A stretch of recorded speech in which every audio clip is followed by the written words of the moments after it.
সবশেষ ২০২৩-২৪ অর্থ বছরে বিদেশি ঋণ পরিশোধ বাবদ ব্যয় হয়েছে রেকর্ড $৩.36 বিলিয়ন, যা এর আগের অর্থ বছর থেকে ২৬% বেশি।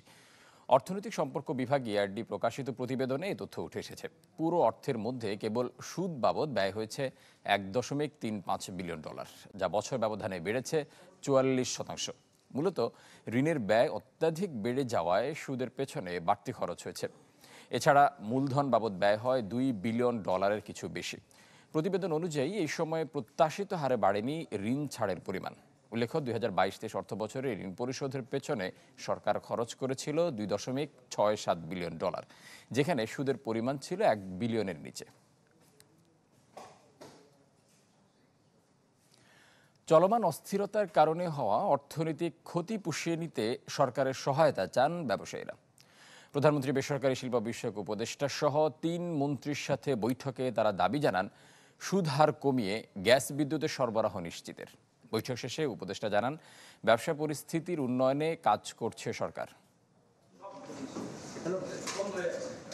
চলমান অস্থিরতায় ক্ষতিগ্রস্ত ব্যবসা বাণিজ্য ও অর্থনীতি পুনরুদ্ধারে করণীয় নিয়ে উদ্যোক্তাদের সঙ্গে এই বৈঠক প্রধানমন্ত্রীর বেসরকারি শিল্প ও বিনিয়োগ উপদেষ্টা সহ ৩ মন্ত্রীর। এ সময় বিভিন্ন খাত থেকে আসা ব্যবসায়ী নেতারা তুলে ধরেন ক্ষয়ক্ষতির পরিসংখ্যান। যেমন বিদেশি বিনিয়োগকারীদের চেম্বার ফিকির মতে এই অঙ্ক ছাড়িয়ে গেছে অন্তত $10 বিলিয়ন। লম্বা সময়ের এই বৈঠকে মোটা দাগে 5টি সমস্যার কথা তুলে ধরেন ব্যবসায়ীরা। বলেন, ইন্টারনেট বিচ্ছিন্ন থাকায় বন্ধ হয়ে যায় বহির্বিশ্বের সাথে যোগাযোগ। একই কারণে ব্যাহত হয় বন্দর থেকে পণ্য খালাস কার্যক্রম। আলোচনায় আসে বিদেশে ভাবমূর্তি ক্ষুণ্ণ হওয়ার বিষয়টিও। বৈঠক পরবর্তী সংবাদ সম্মেলনে সালমান এফ রহমান জানান, এই মুহূর্তে বহির্বিশ্ব নয়, দেশের পরিস্থিতি স্বাভাবিক করতে জোর দিচ্ছে সরকার।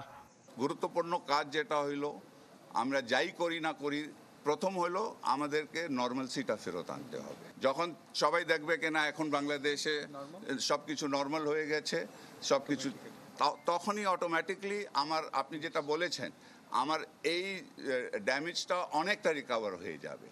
তো আমরা এখন যেটা কাজ করতেছি, আমরা নর্মালসিটা নিয়ে আসতে চাচ্ছি, যে কথাটা বলি। বৈঠকে ব্যবসায়ীরা দাবি জানান অবিলম্বে গ্যাস বিদ্যুতের সংকট দূর করার।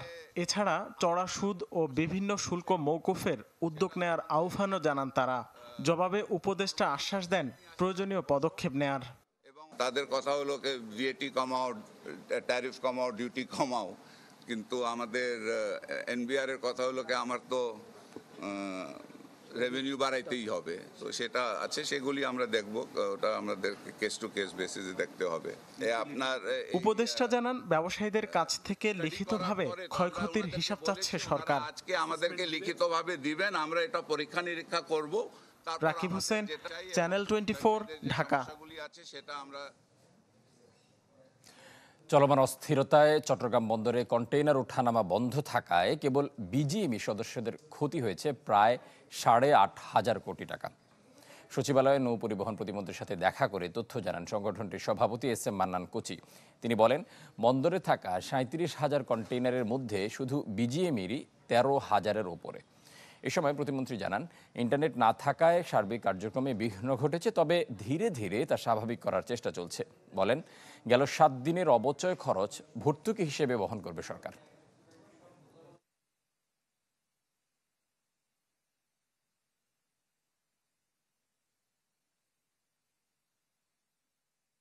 বিজিএম এর পক্ষ থেকে আসা এই আনুষ্ঠানিকভাবে আমাদেরকে বলা হয়েছে।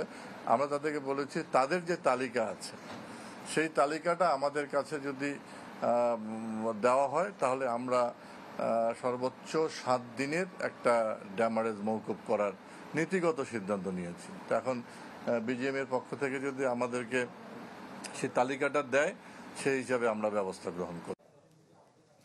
টানা 10 দিন বন্ধ থাকার পর অবশেষে চালু হলো মোবাইল ইন্টারনেট। বিটিআরসি ভবনে সকালে মোবাইল অপারেটরদের সাথে বৈঠকের সিদ্ধান্তের পর এই সেবা চালু হলো। যদিও এখনই চালু হচ্ছে না ফেসবুক ও টিকটক। আইসিটি প্রতিমন্ত্রী জুনায়েদ আহমেদ পলকের সঙ্গে mobile telecom operators of Bangladesh AMTOB, international internet gateway IIG ও বাংলাদেশ টেলিযোগাযোগ নিয়ন্ত্রণ কমিশন BTRC বৈঠকে অংশ নেয়।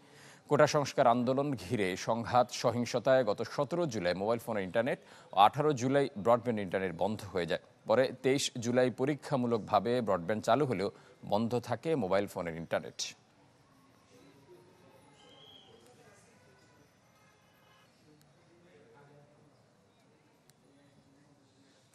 দশ দিন মোবাইল ইন্টারনেট বন্ধ থাকায় প্রায় শূন্যে নেমে এসেছে অ্যাপ ও ফেসবুক নির্ভর ব্যবসা।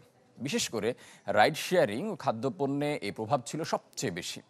উদ্যোক্তা ও সংশ্লিষ্টরা জানান শিগগিরই সম্ভব হবে না এই ক্ষতি পুষিয়ে নেওয়া।